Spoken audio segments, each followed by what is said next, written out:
The house the betrayal built. Tony was born 2 years after Raymond. Same parents, same house, different destinies. From the start, Raymond was the golden child. Their father, a cold, controlling businessman, saw Raymond as his reflection, sharp, loud, commanding. Tony was quieter, gentler. He saw beauty in silence, heard music in pain. But in their home, softness was considered weakness. By age 10, Raymond was already wearing tiny suits to business dinners. Tony, he was sketching in a notebook behind the curtains. "You're too emotional," their father would say. "Real men don't break, they build." Tony learned early that love in their house came with terms and conditions. When Tony was 16, his mother died. Not just died, was taken. It was pouring that night. Raymond had begged her for a ride to some school debate. Tony had asked to come, begged even, but Raymond had insisted he needed the front seat. "Tony can take a cab," he'd said. She never made it home.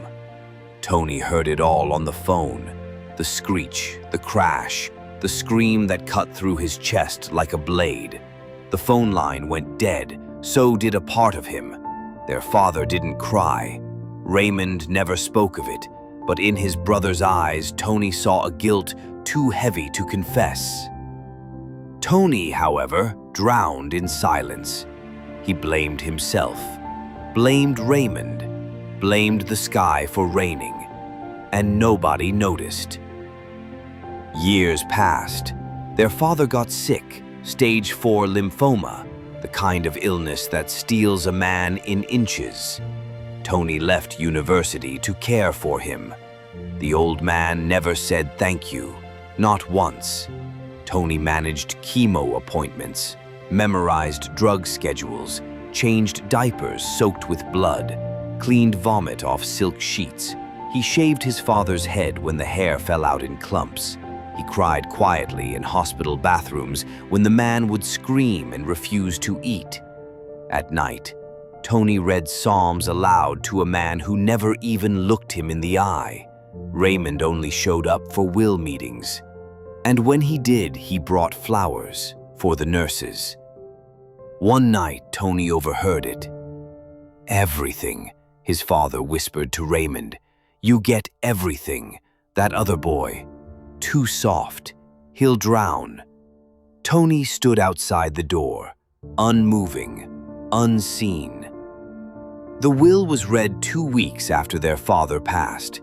Raymond inherited the mansion, 2 companies, the bank accounts, even their mother's favorite chair. Tony got nothing, not even the necklace his mother used to wear, the one that still smelled like her.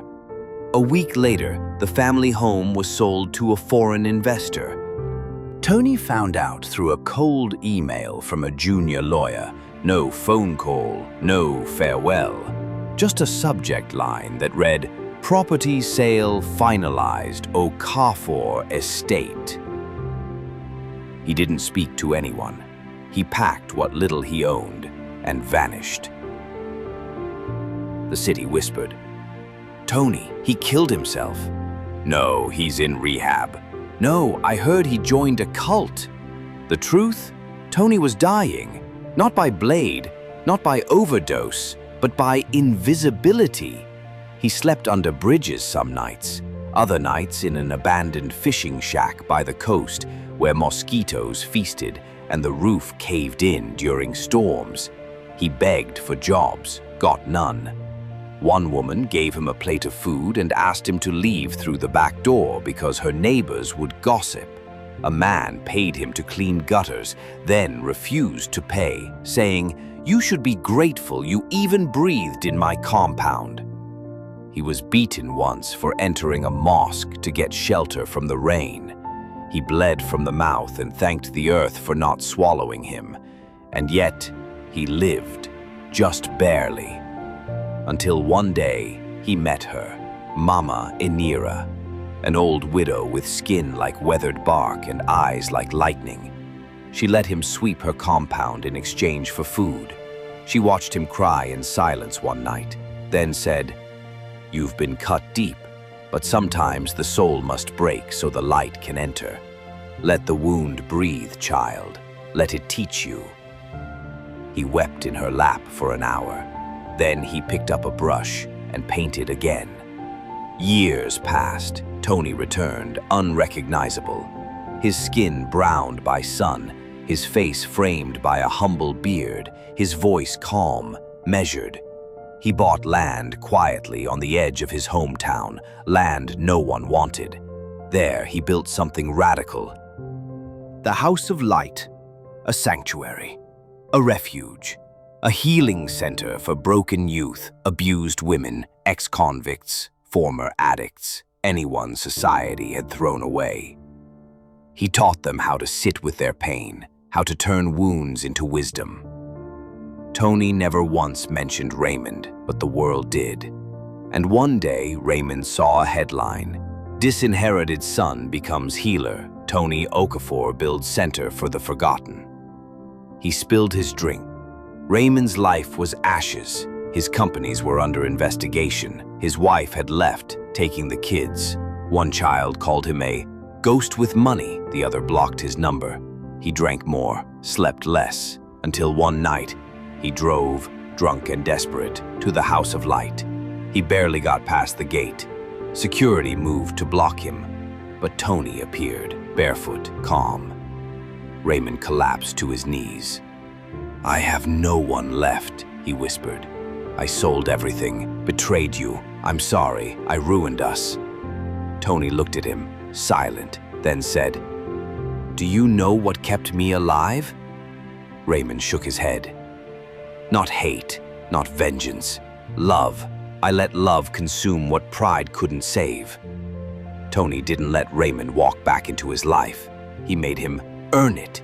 Raymond swept floors. He cooked in the kitchen. He sat in therapy circles with teenage boys who looked nothing like him, but felt exactly like him. He was mocked, broken, then reborn. In one group session, he stood and said, "I was raised to think love was weak, that power made men, but that lie nearly killed me.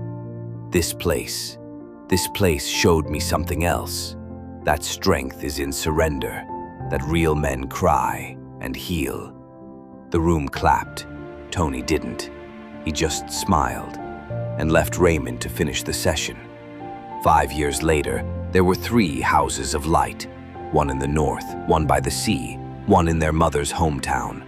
Raymond led fatherhood circles, taught young men how not to become their fathers. Tony painted again, huge murals of angels in agony and mothers with burning crowns. Their sister Ada once looked at them at a seminar and laughed. "You two, sitting side by side. Never saw that coming." Tony looked at Raymond. "Not brothers," he said. "Builders of something sacred." Raymond nodded, not because he needed to, but because he finally understood. In his final journal, Tony wrote, "The world will break you. Let it." Not because pain is noble, but because in breaking, we empty the lies we were taught. What is left, then, is what's real. Love will cost you pride, ego, old identities, but it will give you yourself. Let love, let light, let go.